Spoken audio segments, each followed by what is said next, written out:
So let me give you an example of adapting to the truth. Shell Oil USA.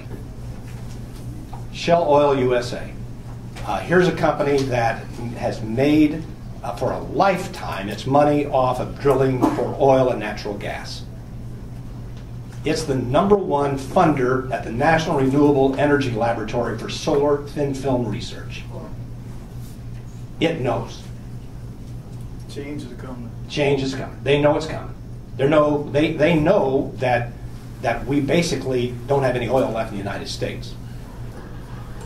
We have 2% of the world's supply, and we use 25% of it. They know that can't be sustainable. And they know that there is an important security interest in not going to Hugo Chavez and saying, we'll do anything if you'll just send us some more oil. Those are realities that people simply can't argue with. And then I expect, I spent a lot of time at the Institute on the Environment and the Initiative on Renewable Energy and the Environment at the University of Minnesota. Golly, the young people are on fire over there. They're coming up with ideas. You can't imagine the ideas that they're coming up with for energy efficiency. So we're heading into, I would call it the 3E, the energy efficient economy. And it's going to be a pull. It's going to be hard because we're going to have to defeat all those people who are standing in the way. And that's going to be very, very difficult because they've got a lot of money. ExxonMobil made $40 billion last year in profits. They make more money than 2/3 of all the nations in the world. They have a higher GDP than 2/3 of all the nations in the world. And so they can spend any amount of money that they want to keep us confused. I don't know if you know what the Luntz memo is, but Frank Luntz was a Republican and a fabulous Republican strategist. He was told to survey the landscape on the issue of global climate change, global warming. He came back and wrote a memo, and it said, the science is in. You've lost. Now, if you don't want to do anything about it, the only answer, I have the memo. And I don't own the memo, it's a copy of a memo, it's been published all over the place. The only thing you can do, he told the Bush White House, is keep the public confused. And as long as they're confused, as long as they believe it's unsettled, then you'll never have to act. Not my idea of leadership. And I think people are going to get up on their hind legs at some point and demand leadership on this issue and a lot more. But I think that's going to happen. Sir? Yeah, if I can take a couple minutes here, I want to thank you. My name is Jim Green, and I was a part of the Minnesota GreenStar pilot program. And we built a bronze certified home in Sauk Rapids. And I was beginning to lose hope for the idea and the concept, even though a lot of folks have come through the home, they're not really jumping on board, with it. And so to see the enthusiasm that you have for it, where you're coming from, I'm getting excited again. So I want to thank you for that.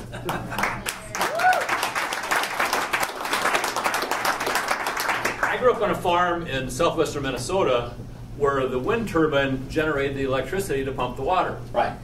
We did contour farming, so I tease a little bit. My name is Jim Green. So I've been green. So I've been green since conception, and my middle name is not Tom Sawyer. But anyway, working with that concept, trying to incorporate every energy-saving, sustainable thing I can in any new construction going forward, we're doing. A campaign that we're working on right now is we're saying, regardless of the size of home you build, we will guarantee that your heating bill will not be more than $100 a month for the next 5 years. How many takers have I gotten so far? 0. What? None. Why? What's wrong? How do we get this thing going? Amen. And therein in the sermon. I don't know who you're talking to. maybe you're not talking to the right people. And I don't expect that people will be beating down anyone's doors to do this for a couple of years.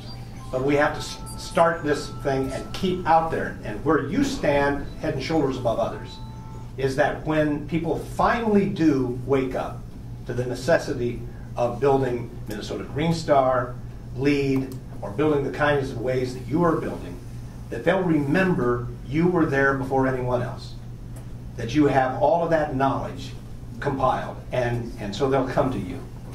They will come to you for that kind of expertise. Well, having said that, I've had over 3,000 people through the home. Right. I've taught classes to the appraisers, to the realtors, so on and so forth. So, you know, I'm on board. So, well, I know you are. Education is the key. So, thank you. Yeah. Keeping on telling the story is the way to do it. Word of mouth spreads. It does. Yes, Matt. You mentioned removing obstacles, and I was like with the politicians and general public education, and I was wondering if you had any ideas for mechanisms for removing these obstacles, like people opposing the CFLs and saying you should have the freedom of choice, and politicians, I guess that would be the same politicians spreading the lies and trying to pass these legislations. This same politician, actually her son was in a class taught by a friend of mine who taught, part of the class was about anthropogenic global warming, human-caused global warming, and its place in reality, and this legislature took offense and tried to create a law. You can say Michelle Bachmann if you want. Okay. Okay, yes. She took offense and tried to create a law, ironically called the Academic Freedom Law, that would require professors to teach anthropogenic global warming as a falsehood, so it could fit into her little worldview. She seems to be like one of these politicians we can't seem to get rid of, but she's also pushing her own agenda and not necessarily what her constituents want. So how do you get past these and the people who cling to this, because it's so much easier to not believe in anthropogenic global warming? So well, I kind of think that the people who live in her district, the majority do believe her. Yeah, that's been my experience when I was... The majority. Because she wouldn't continue to be elected by the numbers she is elected unless... She seems to have so much power. She does have power, she's having growing power, but that doesn't mean she's smart. Oh, I know. I'm a real scientist. I can actually guarantee from personal Science experience. is in on that. Yeah, So, my personal experience, I can attest, and I'm not a scientist, but yeah, she doesn't but fit that do you smart have, category. do you have any mechanisms for dispelling things like that she's teaching that are complete falsehoods and she's spreading these lies? The mechanism is very simple. The reason there's never been a coup d'etat in the United States of America, well, we're in a hemisphere where there have been more than 400 coup d'etats in the last 200 years. Yes. The reason there has never been a coup d'etat against our government in the United States is because we schedule it. First Tuesday in November. Uh-huh. We know that from time to time it is important in a democracy to throw the rascals out. Which requires organization. Now, there was a Green Party once upon a time with Ralph Nader at the head of it. Say what you will about Ralph Nader, is not a party I would have joined.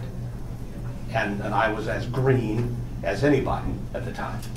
But these weren't issues that had to do with real energy efficiency and sustainability. If people are really interested in changing the course of the country, we have the simplest of all mechanisms, but it requires work, organization, campaigns, information, buttonholing people, finding candidates who know the subject matter. Very difficult. I'm still studying. I get 400 emails a day from the Climate Science Rapid Response Team. And I'm talking to Kevin Trenberth and Michael Mann, and I'm talking to Ben Sander and Lawrence Livermore, and I'm talking to Gareth Renauden and Joe Rome, and I'm talking to all the people who are, Richard Littlemore, who wrote the fourth assessment of the IPCC. I'm talking to these people, and they're asking me the same questions you're asking me. They're saying, how do we convince people when the people with the biggest megaphones on television, Rush Limbaugh, Glenn Beck, Bill O'Reilly, and Sean Hannity, are saying all of this is untrue, which some people are going to wake up and go, wait a minute, these are not scientists. These are not even journalists. These are actors. These are entertainers. And entertainers are having what? Legitimate argument with a man who's worked 40 years in science? You can't argue the laws of physics. Do you think they can? They can't. And somebody is going to have the courage to stand up to them and go into the arena, which is difficult, to go on Rush Limbaugh's show. My friends and I have been trying. And if you go on, but you have to have the science. Oh. You have to have it in spades, because there are so many questions of the cherry-picked, hired assassins from the other side who will find that they will give you the smallest detail of the dendrological rings on the trees when they switched from trees to actual temperature data that showed the Michael Mann hockey stick curve, and they will try to beat that up and say that that was terrible science, when NAS, when the National Academy of Sciences, looked at it and said, no, the results are absolutely accurate. And since that time, 12 different models have run the same information and created the same hockey stick and the temperature rise in the globe in the past 100 years. When you can argue significantly with people that they are denying the laws of physics, they are saying, this is how stupid it is. They are saying gravity does not exist. Well, Bill O'Reilly doesn't know why the tides go in and come out. No. Well, there's Michelle Bachmann. I'm not sure if she knows. I don't know, probably No. He doesn't know not. what time. But they don't want to listen when you try to explain it to them. That's true. Yeah.